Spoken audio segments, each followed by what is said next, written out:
Galera, hoje eu vou mostrar para vocês aqui no WhatsApp como que faz para você ler mensagem aí e não aparecer visualizado, ou seja, você consegue ver a mensagem e a pessoa não vai saber quando e se você viu. Então já deixa o like, se inscreve aí e bora lá.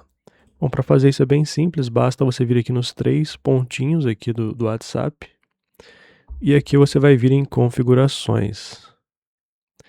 Aqui em configurações você vai vir na parte aqui de privacidade. E aqui em privacidade, você vai desmarcar isso aqui, ó, confirmação de leitura. Desmarca, deixa igual ao meu. Você não vai mais ver também quando a pessoa visualizar a sua mensagem. Então, funciona para os dois lados. Eles não vão ver a sua, você não vai ver a deles. E em grupos, eles vão conseguir ver se você viu ou não, tá? Isso aqui é só para conversa privada, você com outra pessoa, beleza? Então é isso. Até mais.